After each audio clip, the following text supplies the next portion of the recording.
Bismillahirrahmanirrahim. Assalamualaikum warahmatullahi wabarakatuh. Alhamdulillah, alhamdulillahi rabbil alamin, wa bihi nasta'inu ala umuri dunya waddin.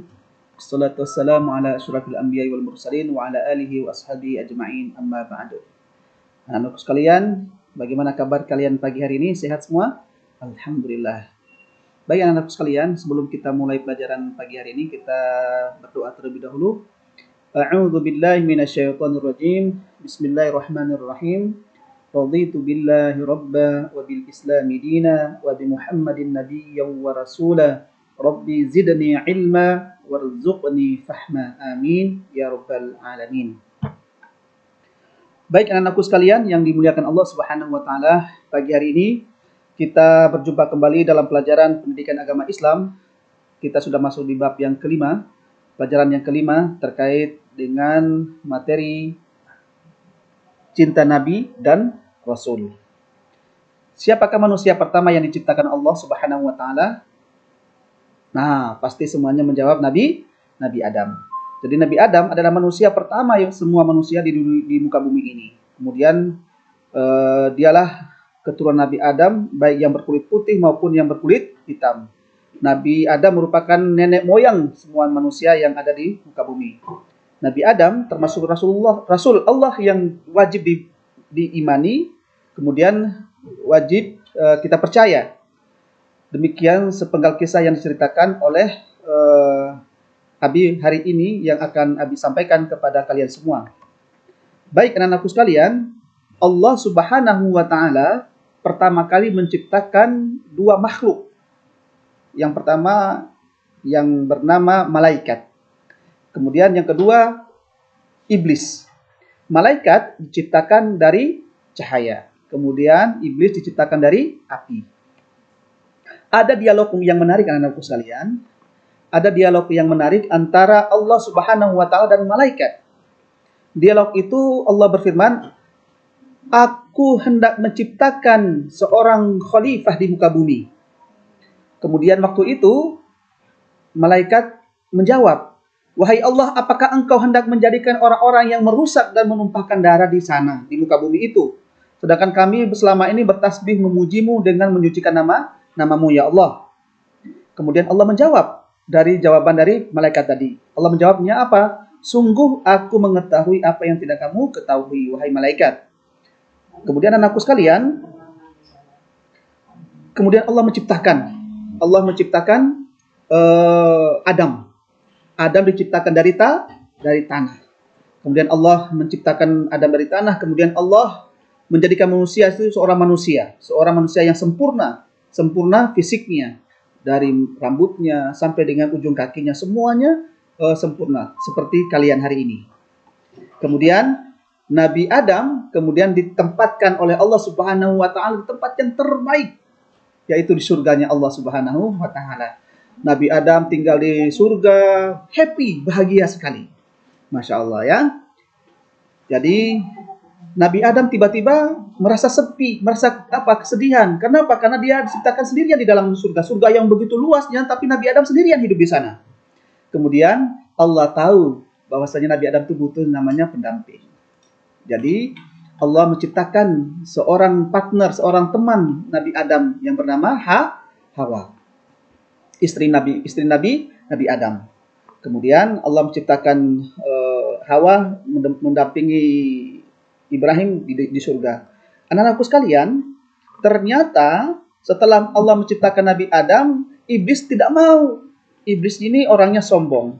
Tadinya taat kepada Allah, ikut perintah Allah. Setelah Nabi Adam diciptakan, ternyata ada kecemburuan. Nah, ada kecemburuan dari sifat iblis ini.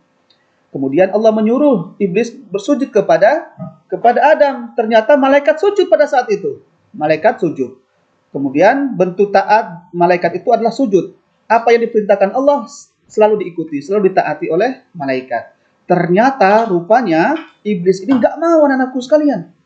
Iblis ini tidak mau. Kemudian Allah menyuruh iblis untuk bersujud. Iblis tidak mau. Kenapa? Karena dia merasa sombong, merasa hebat. Karena manusia diciptakan dari tanah, sedangkan iblisnya dia merasa sombong karena dia diciptakan dari api. Api lebih mulia daripada tanah, merasa begitu. Maka saat itu iblisnya tidak mau. Kemudian iblisnya itu merasa dendam. Kemudian dia merayu Adam. Kemudian tiba-tiba iblis datang menggoda Nabi Adam di surga. Kemudian iblis mengatakan, wahai Adam, makan itu buah khuldi di sana. Ada makanan yang enak, ada buah-buahan yang enak itu. Kemudian iblis terus menggoda. Akhirnya Adam mulai tergoda. Padahal sebelumnya ada perjanjian yang menarik antara Allah dengan Nabi Adam. Kemudian kata Allah begini kepada Nabi Adam, wahai Adam, kamu makan apa saja di surga ini, kamu mau apa saja di muka, bebas, terserah kamu. Tetapi ini perintah dari saya, jangan sekali-kali kamu dekati buah khuldi itu. Atau jangan sekali-kali kamu mencoba makan buah khuldi itu. Dulu ada perjanjian begitu anak-anakku sekalian antara Allah dengan Nabi Adam. Akibat godaan iblis kepada Nabi Adam, tergoda juga Nabi Adam ini. Lupa ada perjanjian sebelumnya. Akhirnya tiba-tiba Nabi Adam itu makan, anakku sekalian. Makan buah khuldi itu yang sudah menjadi perjanjian antara Allah dengan Nabi Adam. Ternyata dia makan. Allah marah besar. Allah murka di sana. Allah murka. Allah marah besar. Karena suatu perintah dari Allah dan manusianya itu Nabi Adam itu melanggar, maka Allah itu marah. Begitu juga mungkin antara ayah kalian, ibu kalian memerintah kemudian kalian tidak mengerjakannya atau kalian balelo bahasa Jawanya gitu, maka orang tua kalian pun pasti marah. Nah, begitu juga Allah sangat marah. Akhirnya apa anak-anakku sekalian? Hukumannya itu adalah Nabi Adam tadinya hidup di surga begitu bahagia, tiba-tiba diusir oleh Allah Subhanahu wa taala, dikeluarkan dari surganya Allah untuk kembali ke dunia. Jadi Adam itu menyesal sekali. Kenapa begitu? Kenapa dia tergoda oleh iblis? Akhirnya anakku sekalian, iblis kemudian dikeluarkan juga dari surga, Nabi Adam juga dikeluarkan dari surga. Baik, anakku sekalian yang dimuliakan Allah Subhanahu wa taala, yang menarik adalah anakku sekalian, hikmah yang harus kita teladani dari kisah ini adalah bagaimana kita mengikuti perintah Allah Subhanahu wa taala. Apa yang menjadi larangan Allah kita ikuti, apa yang menjadi perintah Allah kita juga ikuti. Maka menjadi anak yang hebat adalah bagaimana mengikuti perintah Allah yang baik-baik, kemudian menjauhi larangan Allah yang harus kita kerjakan dengan semampu kita. Kemudian yang kedua anak-anakku sekalian, ini materi pertama tentang Nabi Adam. Kemudian yang kedua adalah kisah tentang Nabi Nuh, anak-anakku sekalian. Nabi Nuh. Nah, Nabi Nuh ini pasti kita melihat ya, pernah membaca sejarahnya.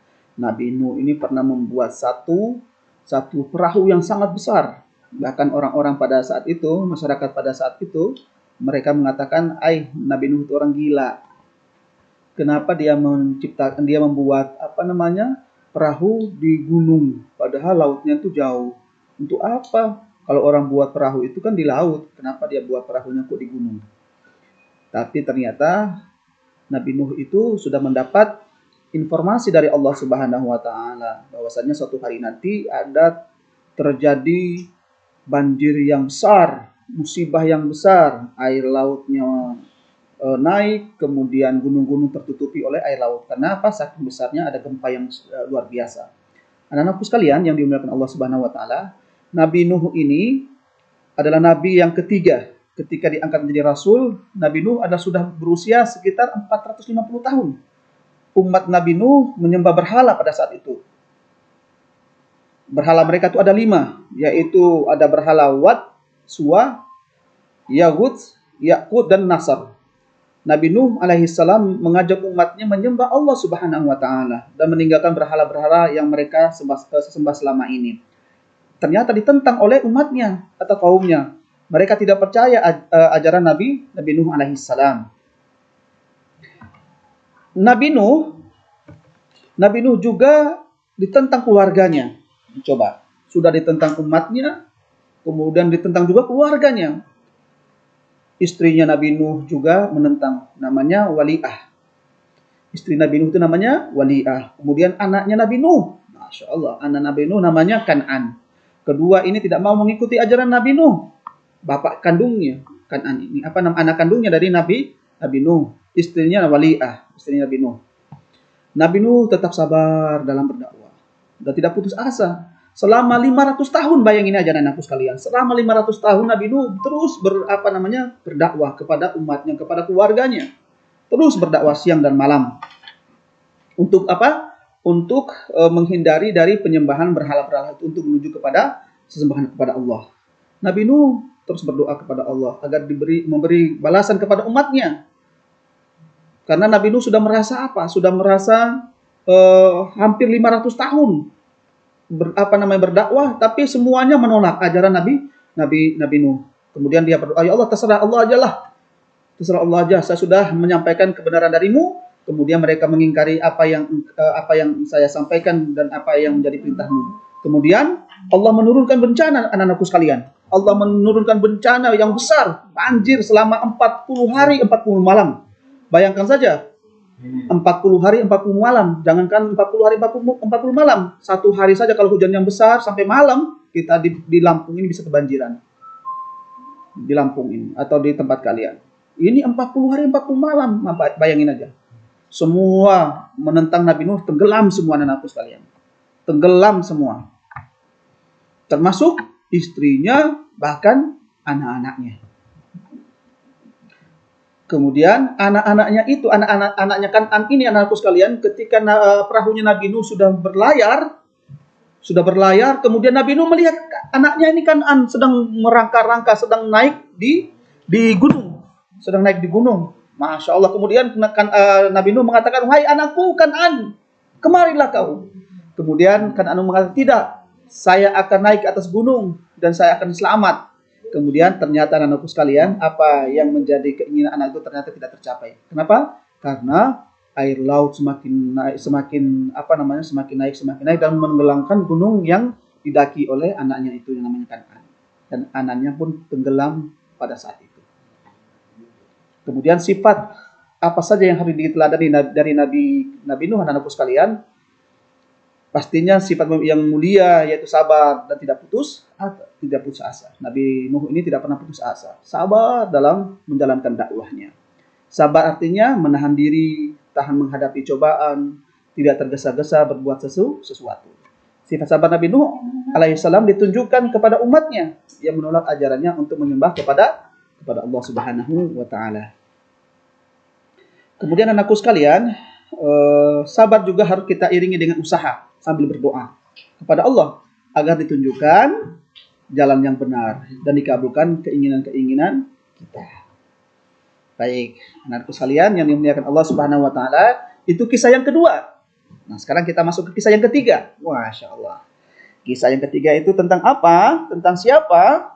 Tentang keteladanan Nabi Hud alaihi salam. Masya Allah. Anak-anakku sekalian, kisah Nabi Hud. Nabi Hud alaihissalam diutus oleh Allah Subhanahu wa taala setelah Nabi Nuh. Nabi Hud diutus oleh Allah Subhanahu wa taala untuk berdakwah kepada kaum Ad. Kaum Ad yang ditinggal di pegunungan Al-Ahqaf. Di pegunungan apa? Di pegunungan Al-Ahqaf. Orang Ad pintar memahat bangunan. Pintar memahat apa? Memahat gunung-gunung, batu-batu, gunung-gunung yang besar, batu-batu yang besar dipahat oleh kaum Ad untuk dijadikan tempat tinggal. Bahkan arsitek orang-orang Ad ini, masya Allah, luar biasa, bagus sekali. Bahkan sekarang peninggalannya pun masih ada. Anak-anakku sekalian, orang Ad ini, kaum Ad ini pintar memahat bangunan dan mereka hidup dalam keadaan sangat makmur, sangat bahagia, sangat sangat sejahtera. Tetapi mereka menyembah berhala juga. Hidupnya makmur, tapi mereka tidak menyembah kepada Allah. Mereka menyembah berhala, tidak menyembah kepada Allah. Nabi Hud alaihissalam menasihati kaumnya agar bertaubat kepada Allah, memohon ampun dari kesesatan kaum Ad, menolak dan tidak percaya Nabi Hud adalah utusan Allah. Jadi kaum Hud ini, anak-anakku sekalian, ternyata pun menolak ajakan Nabi Hud. Nabi Hud alaihissalam memohon kepada Allah agar memberi pelajaran kepada kaumnya. Nah, anak-anakku sekalian, ternyata Nabi Hud juga sudah bertahun-tahun berdakwah seperti dakwahnya kaum Nabi Nuh. Bertahun-tahun Nabi Hud berdakwah kepada kaumnya. Ternyata kaumnya ini lagi-lagi pun tidak menerima ajaran Nabi Hud. Mereka menentang dengan Nabi Hud. Mereka sudah bahagia, coba. Mereka sudah bahagia, pintar mendekorasi, pintar arsitek, bangunan. Mereka semuanya hebat. Ternyata merasa hebat itulah kemudian ajaran Nabi Hud mereka tidak mau mengikutinya. Kemudian Nabi Hud berdoa kepada Allah agar diberi pelajaran. Allah memberi musibah. Allah memberikan satu efek jera kepada kaum Ad. Berupa apa? Berupa kemarau yang sangat panjang, anak-anakku sekalian. Kemarau yang panjang. Tidak ada makanan, tidak ada hujan. Kemudian selama berapa tahun? Selama 3 tahun tidak ada hujan, anak-anakku sekalian. Tidak ada hujan, panas. Orang keluar rumah, matanya bibirnya kering. Kemudian tubuhnya itu juga kering. Lihat teman-temannya juga kering. Jalan matanya giginya kebuka. Saking kepanasan. Begini. Nah, begitu. Masya Allah. Jadi mereka luar biasa. Selama 3 tahun, bayangin aja, selama 3 tahun anakku sekalian. Tidak ada hujan, tidak ada makanan. Selama ini mereka bahagia, sejahtera. Ternyata tiba-tiba dikasih oleh ujian selama 3 tahun tidak ada hujan, tidak ada makanan. Semua tanaman mati kekeringan. Hewan pun pada mati semua kehausan. Datanglah ada awan hitam bergulung-gulung. Tiba-tiba selama 3 tahun, ada awan hitam bergulung-gulung seperti angin topan yang kencang. Kalian pernah lihat nggak? Angin tornado. Angin tornado. Ternyata angin tornado ini anak-anakku sekalian sangat cepat, sangat cepat menggulung-gulung yang bahan-bahan atau menggulung-gulung menghancurkan bangunan-bangunan yang ada di sekitarnya yang dia jalani. Selama 7 hari 7 malam. Selama 7 hari 7 malam kaum Ad mendapatkan azab dari Allah Subhanahu wa taala. Tidak ada seorang pun yang selamat. Begitulah nasib orang-orang yang tidak menyembah kepada Allah. Jadi Nabi Hud alaihi salam sudah memberikan dakwahnya, sudah menyampaikan dakwahnya, kemudian ditolak oleh kaumnya. Kemudian Allah Subhanahu wa taala memberikan pelajaran kepada kaumnya Nabi Hud berupa kekeringan, kehausan, kemudian ada topan yang begitu kencang, kemudian selama 7 hari 7 malam. Kemudian kaumnya itu tidak ada yang selamat, anakku sekalian. Begitu mengerikan kalau itu terjadi pada kita, nauzubillah. Anak-anakku sekalian yang berbahagia, yang dimuliakan Allah Subhanahu wa taala, maka sifat mulia Nabi Hud ini adalah sabar dan gigih dan tegas. Sifat mulia ini ditunjukkan Nabi Hud alaihissalam ketika berdakwah menghadap kaum Ad yang membangkang, yang tidak mau. Ketika menemui kesulitan, ketika harus tetap bersabar. Segala rintangan yang ada jangan membuat kita putus asa. Kita mempelajari, kita mengikuti, kita ikut nilai-nilai yang diajarkan oleh Nabi Hud. Sifat gigih juga diberikan Nabi Hud alaihissalam. Gigih artinya apa? Tetap bersemangat, tetap melaksanakan tugas tanpa henti, berusaha sampai berhasil. Anak-anakku sekalian, dalam belajar juga begitu. Dalam belajar kita harus gigih, tidak boleh malas-malasan. Tidak boleh ada rasa bosan agar menjadi manusia hebat yang menjadi kebanggaan orang tua kalian masing-masing.